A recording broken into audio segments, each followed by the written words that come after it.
This is 8.7. We're going to continue graphing. This has a transformation from its parent function. Now the minus 4 is outside the function, and it's at the end. So it's going to shift down 4. So if we have that function again with its parent, 0, 0, 1, 1, 4, 2. If we pick up each of those ordered pairs, they're going to shift down 4 units. So we'll do this one in red. So 0, 0 will now be at 0, negative 4. The next one will be at 1, negative 3. And then the last of the 3 points will be over 4, down 2. All right, the domain. The domain is, if I graph the horizontal line here, or the vertical line here, the graph will exist anything greater than or equal to 0. For the range, it's now changed.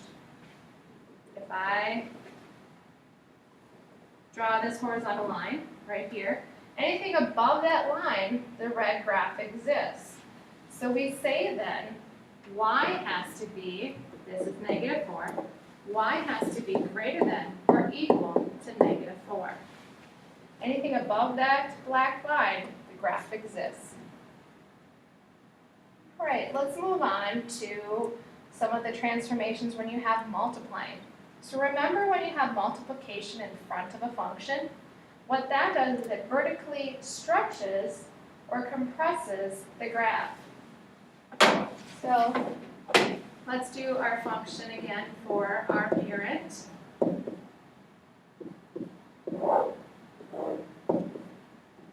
0, 0, 1, 1, 4, 2.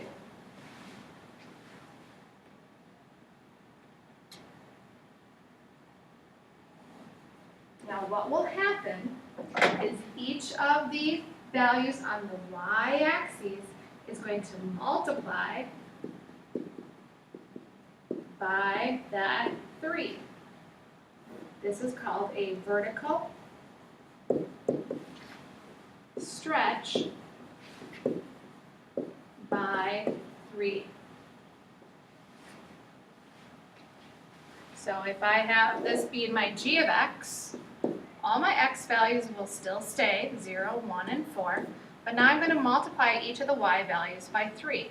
So 0 times 3 is still 0, 1 times 3 is 3, and then 2 times 3 is 6. Notice what happens to my graph. 0, 0, over 1, up 3, over 4, up 6. It's vertically stretching it on the y-axis. The domain is still the same. So that is x greater than or equal to 0. And the range has not changed at all either. So that is y greater than or equal to 0.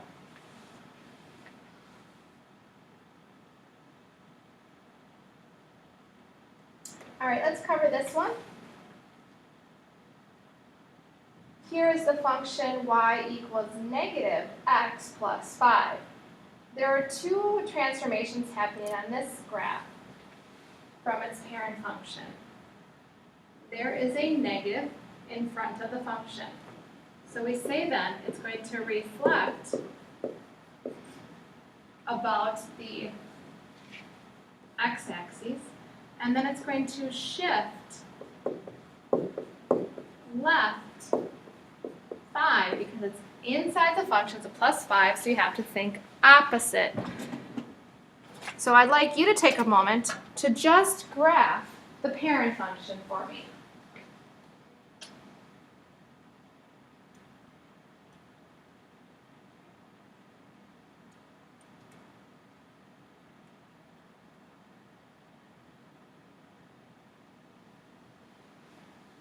All right, so you should have gotten 0, 0, 1, 1, 4, 2.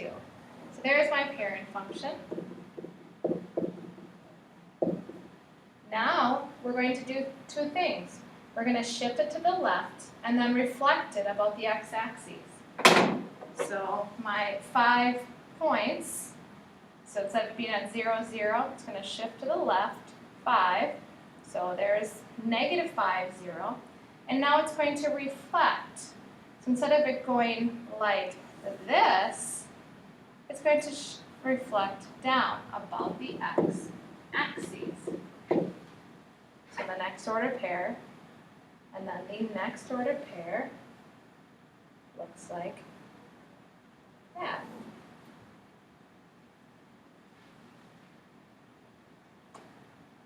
The domain is going to be x greater than or equal to negative 5. And now the y has to be less than or equal to 0. It has to be below that horizontal axis. We just have a couple examples left. It says now use a description to write the square root of the function g of x where it's vertically compressed. So just write vertically compressed in your example. Compressed vertically by 1/3. And then it's translated right 5. So just write those two pieces down. And what we're going to do is rewrite the function with g of x. So vertically stretching and compressions happen in front of the function. So it's 1/3. Then we have the square root. And then the horizontal translations left and right happen inside. So it's going to be x. And then we have to think opposite, so it's a right 5. So we have to go minus 5. So that's what our function will look like. Last example. We have a few things going on here. So underlined pieces right down. It's going to reflect the x-axis. It's going to stretch by a factor of 4. And then it's going to translate up 3 units.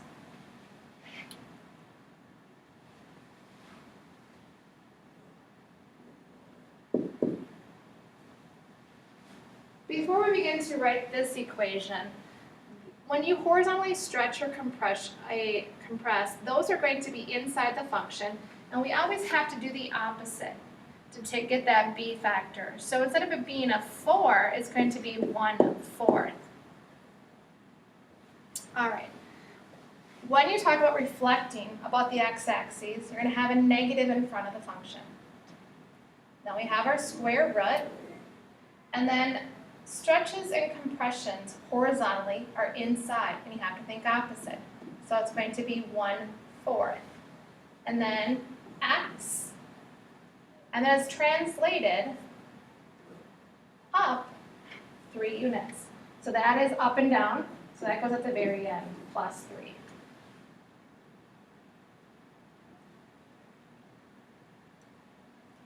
Here is your assignment for 8.7.